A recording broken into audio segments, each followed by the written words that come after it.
Kita mungkin sudah sering mendengar anak-anak Rasulullah ini dari Ummul Mukminin Khadijah itu berjumlah 6 orang. Yang paling tua itu Zainab, perempuan. Jadi orang banyak bilang, kalau dapat anak laki-laki lah pertama itu, Anda bisa milih, Pak. Rasulullah pun anak pertamanya perempuan. Karena masih ada di masyarakat kita ini, Bu, ya, apa anak kalau perempuan, sabar aja lah, nanti dapat anak laki-laki. Seolah itu ada pemisahan, Pak. Rasulullah aja tidak bisa memilih, Pak, kan? Jadi betul tidak ada masalah mau anak perempuan, mau anak laki-laki. Di Islam dua-duanya sama mulianya. Tapi takutnya kita ini ada jiwa jahiliyah, Pak, karena orang jahiliyah benci dengan anak perempuan, suka dengan anak laki-laki. Ya, takutnya kita sih masih ada sifat jahiliyah tuh, Pak.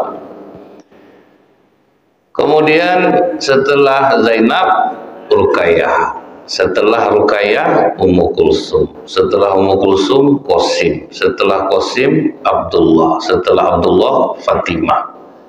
6 anak kandung Rasulullah dari Ummul Mukminin Khadijah. Tapi bayangkan Bapak Ibu, orang tua mana yang tidak sedih menyaksikan semua kematian anak-anaknya di depan matanya, kecuali Fatimah. Semua anak Rasulullah meninggal, Rasulullah masih hidup. Hanya satu yang tinggal, Fatimah. Jadi cobaan yang diberikan Allah kepada Rasulullah ini, sehingga Rasulullah mengatakan, apabila kalian tertimpa musibah kematian, kenang musibah yang menimpa aku, akan terasa ringan musibah kalian. Kalau kita tuh mungkin dah tidak sholat lagi tuh, Pak. Cuma sholat rajin-rajin, berdoa, anak awak diambil Allah juga, semua diambil. Tapi Bu, ya, apapun yang diberikan Allah cobaan untuk kita, pasti ada hikmah di balik itu semua. Cobalah Bapak Ibu bayangkan, kuburan cucu Rasulullah saja, Bu, ya, dijilat sama orang sekarang. Jadi kalau untuk ziarah ke makam Husain itu, Bu, ada tangga. Tangga itu harus merangkak dan dijilat tembok, ya, Pak. Itu cucu baru itu, Pak. Kalau sempat anak Rasulullah, kayak mana kira-kira bentuknya? Mungkin kepala duluan jalan, Pak. Begitulah orang akhirnya berlebih-lebihan terhadap keturunan Rasulullah yang sempat hidup waktu itu. Allah semua sudah menyiapkan orang yang kematian anak menjadi dinding bagi orang tuanya di neraka. Jadi semua itu diganti oleh Allah, tidak ada yang tidak diganti. Kalau kita ini tidak menerima, macam di rumah sakit tuh, Pak, kalau di UGD kan ada tulisan itu, keluarga pasien tidak boleh berkata kasar, ya, jenisnya kayak gitulah. Karena banyak rupanya pasien ini yang menganggap dokter itu sebagai Tuhan, Pak. Lakukan apa saja dokter, berapapun biayanya. Rupa pas mati ngamuk dia, Pak. Dulu ingat saya bahwa bapak tidak terima dia dengan takdir Allah, anaknya meninggal, ditembaknya security. Di mana kejadian dulu rumah sakit umum nih, Pak. Jadi hati-hati kalau nampak orang-orang panik itu, Pak, nggak bisa nerima, jangan dekat-dekat, Pak. Lupa pistol dia, Bu. Security itu cuma nanya bagaimana keadaan anak bapak. Kau tahu nih apa? Pistol, Pak. Itu dikunyah-kunyahnya peluru. Tidak bisa apa, berat artinya itu, Bu, ya. Dikunyah-kunyahnya peluru tuh. Isinya untuk apa? Pistol untuk nembak, tembak. Untung tahunya security ini, Bu, udah basah aja sepatunya itu, Pak. Rupanya kena tembak pertama ini belum terasa lagi, Bu. Pas dia jalan terasa macam berbusa-busa kaki, rupanya kena tembak.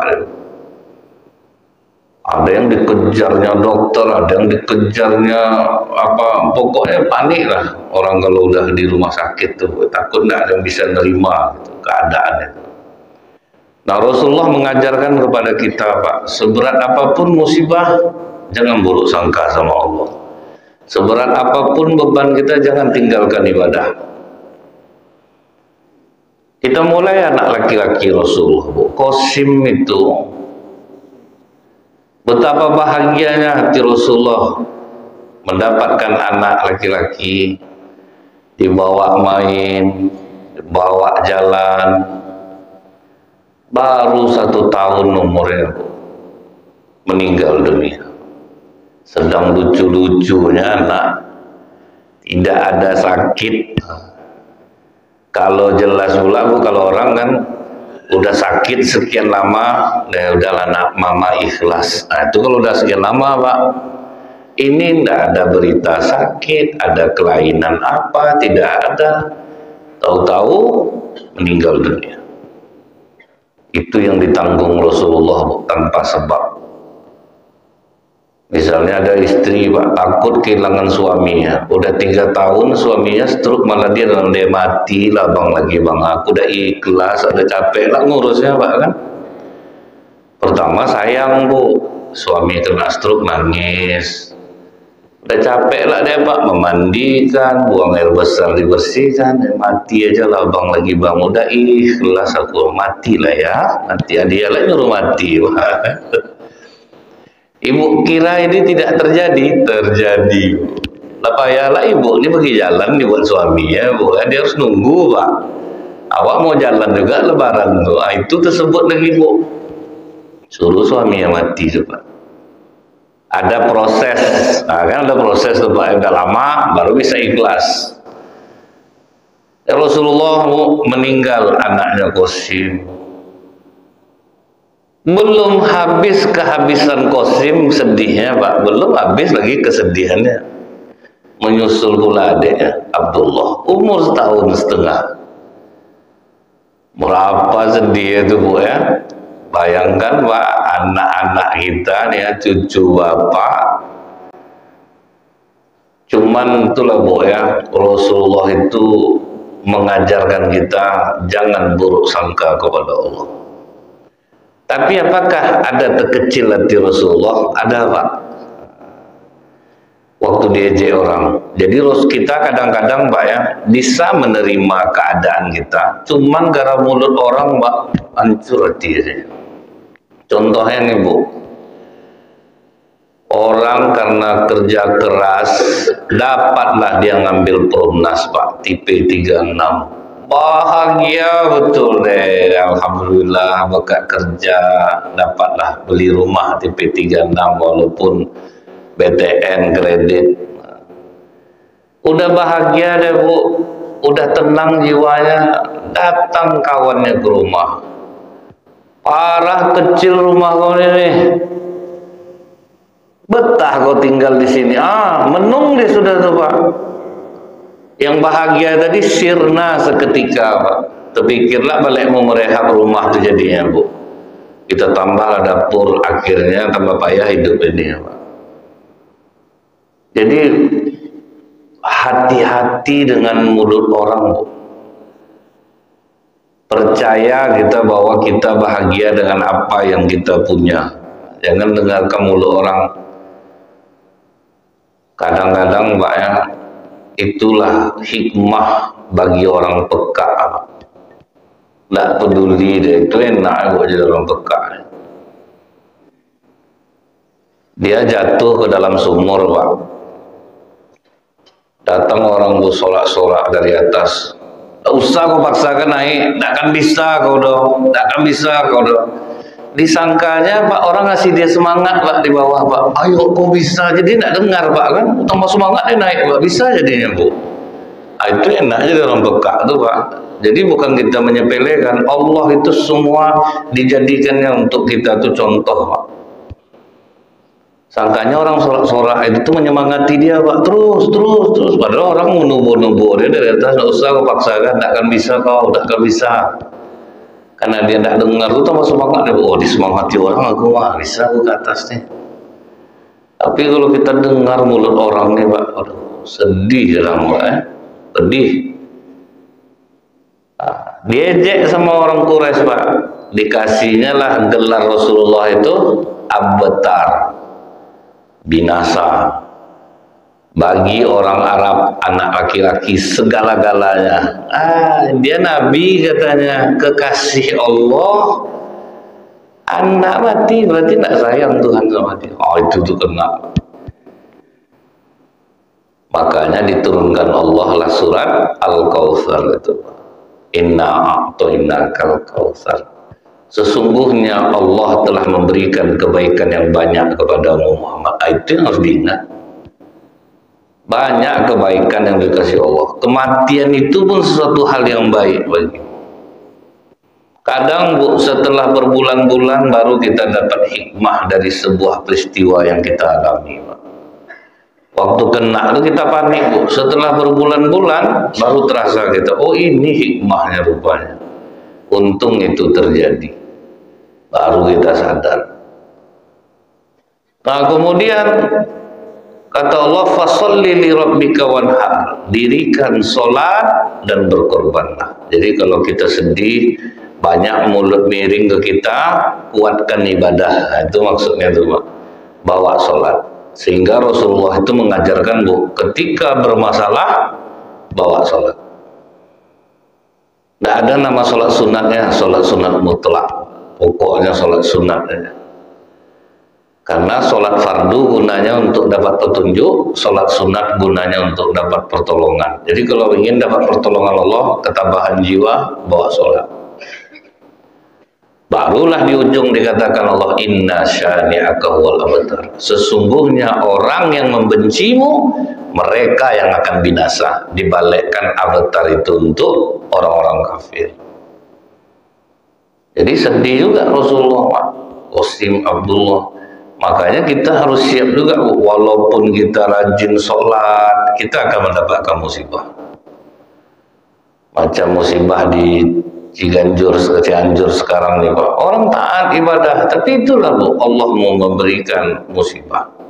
Kalau Allah memberikan musibah, mau orang baik, orang jahat, rata kena. Jadi jangan pernah kita anggap, Pak, kalau kita rajin sholat, rajin sedekah, itu badan kita sehat. Enggak juga, tetap juga sakit. Yang namanya kemalangan tetap juga terjadi. Jadi bukan berarti apa, Bu, ya. Sering itu diejek-ejek orang tuh, rajin sholat hidup susah. Atau apalagi, Pak, bapak preman, mama jahat, anaknya tanggung taatnya. Itu tengok ustadz tuh. Ustadz doa, anak parah, itu dia ustadz tuh. Orang dikasih tahu bisa, Pak, anak sendiri belum tentu bisa dikasih tahu lagi. Jadi masing-masing kita ini pasti diuji. Nah, Rasulullah diuji itu, Bu. Qasim Abdullah meninggal dunia. Nah, setelah itu ada senang hati Rasulullah, Bu, pas menikah dengan Maria binti Qibtiyah. Dapat anak laki-laki, Pak. Oh, ini anak laki-laki udah meninggal, Pak. Udah hidup bolak-balik darah Rasulullah, Bu. Digendong-gendong anak itu tiap hari, Pak. Kan senang hati Rasulullah. Tidak ada angin, tidak ada hujan, umur setahun setengah, Rasulullah sedang duduk di masjid tuh, Pak. Dapat kabar, Pak, anaknya Ibrahim itu meninggal dunia. Itu ya berlinang air mata Rasulullah. Disitulah Abdurrahman bin Auf bertanya, ya Rasulullah, bukankah engkau melarang kami menangis? Kata Rasulullah, tangisan adalah rahmat dan kasih sayang Allah. Yang aku larang kalian meratap. Ingat ya, Bu, ya. Jadi jangan larang-larang orang menangis lagi, Bu. Kadang sering saya mendengar pas begitu ibu ini nangis, anaknya meninggal, tidak usah nangis, tersiksa mayat tuh. Tidak ada tersiksa, Bu. Mau terjatuh air mata tuh tidak ada tersiksa. Yang dia tersiksa tuh, ondena, jangan mati, bangun sayang, bangun sayang, bangun sayang, nggak mati. Itu tuh yang kena, Bu. Kalau kita sedih nangis, ternyata wajar, Pak, tidak ada masalah. Rasulullah pun nangis. Karena kata Rasulullah, air mata itu adalah rahmat dan kasih sayang Allah. Justru kalau tidak sedih justru malah bahaya. Misalnya ibu ini kematian suami, Pak, santai aja ibu nih, Pak, dia karena rajin ibadah, Bu. Orang bisa buruk sangka sama ibu, diguna-gunanya suaminya mungkin lain, tak bahagianya dia suaminya meninggal, ini bahaya jadi. Orang nyabar-nyabarkan, sabar ya kak ya, dicoba dulu, alhamdulillah lah. Kan dengar kata Ustaz, semua ini yang terbaik dari Allah, pasti ada hikmahnya. Orang buruk sangka sama ibu langsung, Bu. Dia kan udah ada lah tuh, maka bahagia dia suaminya meninggal. Padahal bukan bahagia, ini rencana mau tabah nih Pak, justru salah Pak. Sedih, nangis, itu adalah rahmat dan kasih sayang. Makanya saya kalau nengok orang menangis ketika dia sedih, ada wafat, meninggal, enggak mau saya larang Pak. Itu tuh yang melapangkan jiwanya, dia nangis tuh. Orang kalau udah nangis tuh Bu, longgar dadanya Pak. Habis itu makannya banyak, jadi kan bagus tuh Pak, berselera dia makan, dibuatnya habis itu. Orang kalau kematian tuh Bu, kan payah mau makan Pak. Nangis itu nanti lapar perutnya Bu. Lumayan jadi ada penguat badannya jadi untuk makan. Nah setelah itu Pak, udah meninggal nih, dapat anak laki-laki, meninggal semua. Anak angkat Rasulullah yang disayang Rasulullah, Zaid bin Harithah, itu tuh pas perang meninggalnya. Itulah sempat betul-betul Rasulullah tumpahkan kasih sayangnya Pak Zaid bin Harithah itu, sampai kata para sahabat kalau Rasulullah kalau udah jumpa Zaid itu diciumnya, dipeluknya walaupun udah besar. Sayang Rasulullah karena anak laki-laki udah habis nih Pak. Zaid bin Harithah itu Bu yang bertahan, tapi akhirnya meninggal juga di peperangan. Zaid bin Harithah itu Pak, itulah Bu ya, kalau orang sabar, tabah, takdir buruk akan berubah menjadi takdir baik. Pokoknya tiangnya Bu, jangan mengeluh, jangan mengeluh. Susah hidup kita, jangan mengeluh. Dalam kita berusaha, berdagang, pasti ada masa itu tuh Pak. Saya ingat Bu, di usaha saya sama istri, itu kita membangun akun Instagram, susah payah itu sampai jumlahnya pengikutnya itu 19.000 Pak. Dihacker sama orang, akun toko kita itu dihacker sama orang. Jadi kita tidak bisa masuk ke akun itu, dijualnya handphone di dalam tuh Pak. Dijualnya iPhone dengan harga murah, iPhone 13 cuma 7 juta. Itu banyak orang yang mau Pak, ngirim ke rekening dia jadinya Pak. Tuh orang mau jemput ke toko saya Bu, mau jemput handphone tuh Pak, mana ada handphone. Berapa orang banyak ditipunya. Kita usaha pakai akun itu Bu. Kita mikir-mikir, apa hikmah di balik ini? Wah rupanya hikmahnya, kita akhirnya kenal dengan seorang white hacker Indonesia ini Pak, hacker putih yang menyelamatkan akun orang. Nah, akhirnya pengikut yang 19.000 itu jadi 300.000 pengikutnya, dan itu berdampak kepada usaha. Jadi yang namanya kita dagang, usaha, pasti ada hal-hal seperti ini menjadi ujian. Bisa kita belajar apa kita yang kurang nih, sedekah kita kah yang kurang, atau ada permasalahan lain. Nah, itu sambil kita belajar juga kan Bu ya, sehingga takdir buruk tadi berubah menjadi takdir baik. Ini kita nih Bu disindir Allah dalam Al-Quran, fa'ammal insana idza mabtalahu rabbuhu fa'akramahu wa na'amahu fayaqulu rabbi akraman. Kalau dia pas rajin sholat, banyak rezekinya, dia betul-betul Allah nih memuliakan aku. Jadi kalau orang cerita, gimana ibu bisa kaya Bu? Makanya rajin-rajin kita sholat duha. Atau sholawat nih itu 1000 kali Bu satu hari itu. Bentuknya bagus bunyinya. Tapi seolah-olah ibadah itulah yang membuat dia kaya. Banyak orang rajin ibadah hidupnya miskin Mbak, jadi enggak itu patokannya.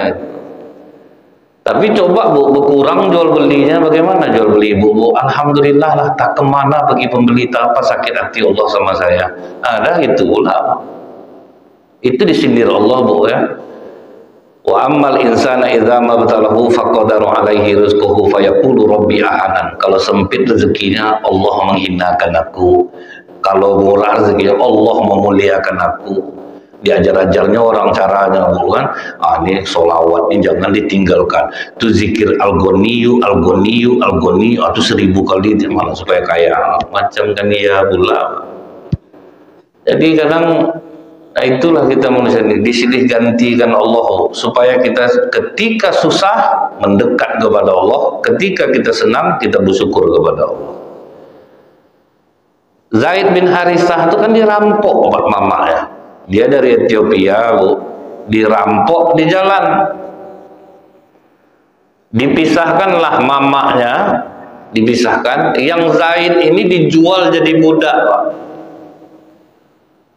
Rupanya ibu tahu siapa yang membeli? Yang membeli Ummul Mukminin Khadijah Pak. Itulah dia dapat takdir buruk, dirampok. Rupanya yang membelinya adalah Ummul Mukminin Khadijah. Akhirnya tinggal dia sama Rasulullah, bahagia hidupnya. Jadi itulah takdir buruk menjadi takdir baik. Bahkan ketika Zaid itu sudah berumur 15 tahun, datang bapak dan pamannya. Dia bukan orang susah di Ethiopia Pak. Datang bapak dan sama pamannya menjemput dia Bu ke rumah itu. Waktu itu Rasulullah belum jadi Rasul. Ditanya-tanyanya ke orang sana, akhirnya sampailah dia ke rumah Rasulullah. Muhammad, aku ayah Zaid dan ini pamannya. Kami datang ke sini mau menjemput anak kami. Dan kami tahu ada 2 cara untuk menjemputnya. Yang pertama menebusnya dengan harga mahal, atau engkau memberikannya cuma-cuma. Rasulullah sudah terlanjur sayang sama Zaid ini. Membayangkan akan berpisah tuh. Tapi walau bagaimanapun ini adalah orang tuanya. Kata Rasulullah, mau tidak kalian pakai cara yang ketiga? Apa itu Muhammad? Suruh Zaid yang memilih. Dia mau ikut ayahnya atau ikut aku. Senanglah ti ayahnya, tentu pasti milih ayahnya. Udah lama lagi nggak ketemu. Datanglah Zaid Pak. Begitu Zaid datang, dikatakan oleh Rasulullah, Zaid ini ayahmu dan ini pamanmu. Langsung menangis Zaid, dipeluknya ayah, dipeluknya paman. Bayangkan dari umur sekitar 6-7 tahun Pak ya, diambil sampai udah 15 tahun. Setelah itu kata Rasulullah, ayah dan pamanmu akan menjemputmu Zaid, tetapi pilihan ada pada dirimu. Apa kata Zaid? Walaupun ini ayahku dan ini pamanku, kedudukanmu ayah melebihi kedudukan ayah kandungku. Jadi itu kata Rasulullah. Rasulullah ini berlebih daripada ayah dan pamannya. Jadi aku tetap ikut denganmu. Akhirnya ikut dia dengan Rasulullah. Melihat kedudukan Zaid itu mulia di sisi Rasulullah, akhirnya ayah dan pamannya senang juga Pak. Makanya pulang mereka. Begitulah kira-kira berapa baiknya Rasulullah Pak. Sampai orang ketemu ayah kandungnya tetap ikut sama Rasulullah. Dan ternyata sampai zaman sekarang pun kejadiannya ada Bu. Karena udah terlalu lama dia sama ayah angkatnya, mak angkatnya. Walaupun dia ketemu sama ayah dan ibu kandungnya, dia tetap mau sama ayah angkat dan mak angkatnya. Jadi kalau anak dia akhirnya dibesarkan oleh orang lain, nah kan pernah orang nanya dulu Bu, dia doa untuk orang tuanya, siapa yang dapat? Yang ngasuh lah Pak, bukan orang tua kandung ya Bu. Karena siapa yang mengasuhnya dari dia kecil. Jadi ketika dia berdoa Allah maghfirli dzunubi, untuk orang tua yang mengasuhnya Pak. Begitulah ya Bu ya, keadilan dalam Islam ini. Kadang-kadang kan orang mikir itu Pak ya, kalau dia doa tuh untuk orang tuanya, enak orang tua udah menelantarkan dia ngasih dia ke orang. Karena pada prinsipnya orang tua tidak akan pernah mau memberikan anaknya kepada siapapun dalam kondisi apapun. Itu yang normalnya, Pak. Nah, normalnya seperti itu. Nah, Zaid selesai, Bu. Akhirnya meninggal juga ketika peperangan. Nah, anak perempuan Rasulullah lebih sedih lagi, Pak. Kejadian Ruqayyah sama Ummu Kulsum. Jadi sebelum Rasulullah itu menyiarkan Islam, anaknya sempat menikah dengan anak Abu Lahab, Utbah dan Utaibah. Menikahlah Ruqayyah sama Ummu Kulsum, Ibu. Sedang senang-senang bahagia Rasulullah menyiarkan agama Islam. Apa kata Abu Lahab ke anak-anaknya, Bu? Ceraikan anak Muhammad ini. Kalau tidak kalian ceraikan, haram aku menyentuh kepala kalian. Berapa bebannya itu, Bu? Anak sedang bahagia-bahagia, Pak, diceraikan sama suaminya. Balik ke rumah Rasulullah. Gitu, bayang nggak, Pak, bebannya itu, Pak, kan? Itu yang dialami Rasulullah, Bu. Anaknya masih muda-muda, balik ke rumah, diceraikan sama suami gara-gara ayah berdakwah. Jadi ternyata di jalan kebaikan ini bukan sesuatu hal yang mudah.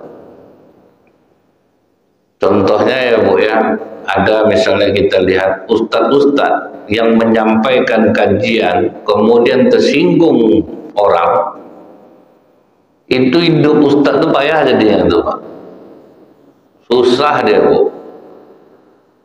Jadi makanya betul kata orang, di dunia ini yang tidak boleh dilawan itu ada 3. Orang kaya, penguasa, orang gila satu, Pak. Nah, itu jangan coba dilawan.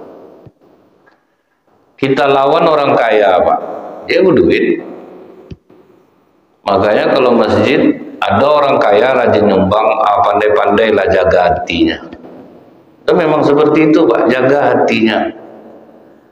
Kalau tidak jaga hatinya payah nanti, Pak. Kalau diharapkan sumbangan bakul, tidak jalan dakwah itu, Pak. Berapalah sumbangan bakul? Donatur itu tuh lah yang besar.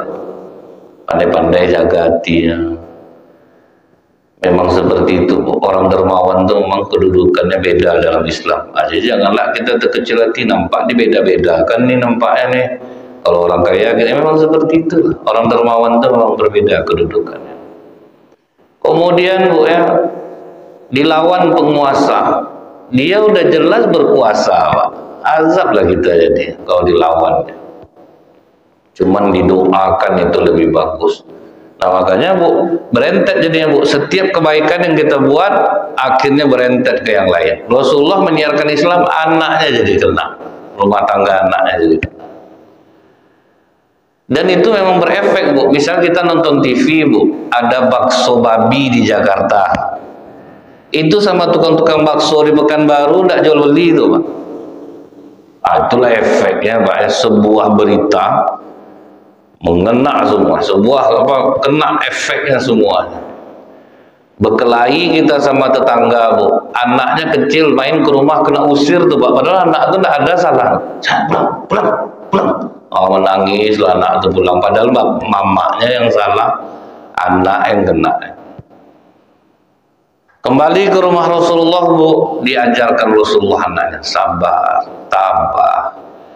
Rupanya ketabahan dan kesabaran putri Rasulullah ini tidak disia-siakan oleh Allah. Menikahlah dengan Utsman bin Affan. Ruqayyah menikah dengan Utsman bin Affan, sahabat pengusaha besar. Dapat suami yang ternyata jauh lebih berbobot.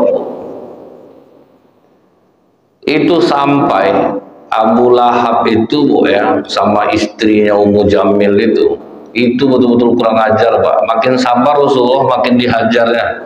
Di mana Rasulullah jalan, Bu, digalinya lubang, ditaruhnya duri dalam tuh. Jadi udah jatuh tertusuk duri lagi, Pak. Turunlah surat Tabbat yada Abi Lahab wa tab. Memang udah dipastikan Allah, kalian nih suami istri pasti masuk neraka. Itulah bukti kebenaran Al-Quran tuh, Bu. Padahal ayat itu turun dia masih hidup, bahkan bisa aja dia bilang masuk Islam aja kita, biar nampak Muhammad itu berdusta. Ternyata kan nggak masuk, Pak. Setelah 10 tahun ayat itu turun, dia meninggal, Bu. Dan kuburan Abu Lahab sampai hari ini rumahnya masih busuk. Itu Bu, keajaiban Allah tuh Pak. Rumahnya tidak diapa-apakan sama pemerintah Arab Saudi. Tapi siapapun yang jalan melewati rumahnya akan mencium aroma busuk. Dan aroma busuknya itu kelak di lidah Bu. Karena apa? Dia dikasih Allah penyakit sebelum dia mati. Saking busuknya Bu, istrinya aja tidak sanggup Pak. Dia meninggal aja Bu, ditusuk pakai kayu Pak, mendorongnya. Nggak ada yang tahan baunya. Kuburnya sampai sekarang pun masih ada. Pokoknya orang disengaja dilapangkan tempat tuh Pak, busuk. Didorong, udah masuk, menguburkannya tuh dilempar dari jauh pakai batu Pak. Nah, itulah siksa dikasih Allah untuk Abu Lahab itu. Kemudian menikah dengan Utsman bin Affan, bahagialah hidup Ruqayyah. Hijrah ke Habasyah. Jadi penderitaan juga Utsman tuh Bu, harta ditinggal karena keadaan orang Islam susah, harta ditinggal, hijrah ke Habasyah. Habasyah itu Ethiopia sekarang nih Bu.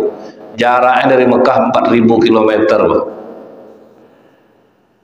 Dapatlah Rasulullah kabar gembira, Utsman dengan Ruqayyah melahirkan anak. Namanya dikasih Abdullah bin Utsman. Udah senang hati Bu, Rasulullah pengen ketemu nih, karena udah 6 tahun loh Pak, udah 7 tahun Utsman dan Ruqayyah. Itulah merintis hidup Pak ya, tidak mudah Pak.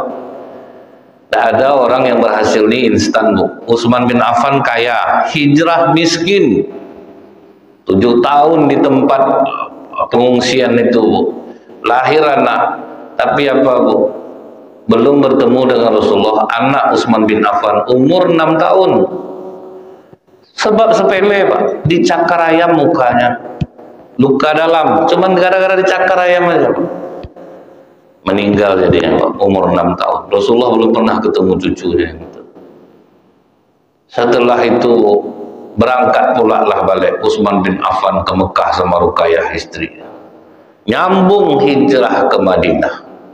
Begitu hijrah ke Madinah, tahun kedua perang Badar. Waktu mau perang Badar tuh ya, Ruqayyah istri Utsman, anak Rasulullah SAW, dalam keadaan sakit keras. Utsman udah mau berangkat perang, kata Rasulullah, jangan Utsman, jaga istrimu. Itu perintah Rasulullah. Makanya Utsman itu walaupun dia tidak ikut perang Badar, tapi dia dapat harta rampasan Badar, disebabkan dia memang niat mau berangkat. Itulah Allah nih Bu ya, niat aja udah dihitung oleh Allah. Kita niat baik, 1 diganti Allah 1. Kalau kita lakukan, dilipat gandakan Allah jadi 10 sampai 100 sampai 700 kali lipat. Beda dengan niat buruk, kalau belum dilakukan, belum dicatat. Setelah dilakukan, catat 1. Nah, itulah kebaikan Allah.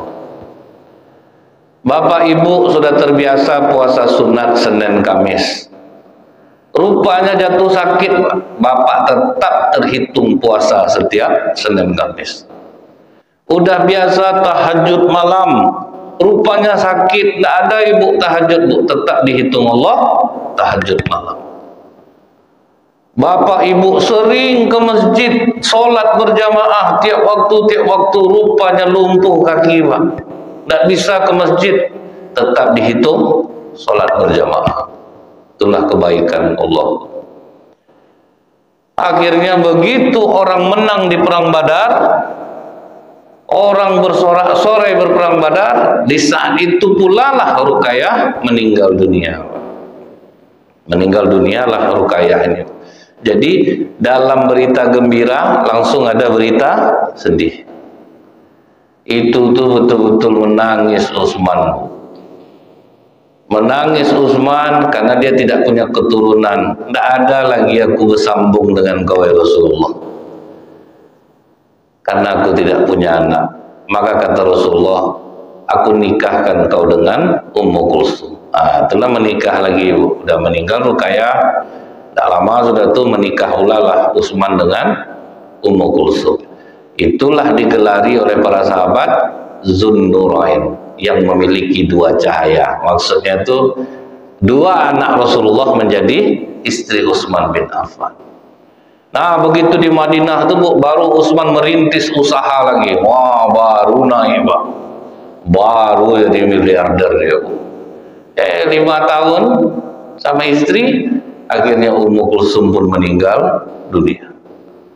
Apa kata Rasulullah, kalau ada anak perempuan aku lagi Utsman, aku nikahkan dengan kau. Ummu Kulsum meninggal, Ruqayyah meninggal, tinggallah satu-satunya keturunan Rasulullah yang bersambung sampai sekarang, yaitu dari Fatimah. Insya Allah akan kita sambung kembali. Subhanakallahumma bihamdika asyhadu an la ilaha illa anta astaghfiruka wa atubu ilaik. Assalamualaikum warahmatullahi wabarakatuh.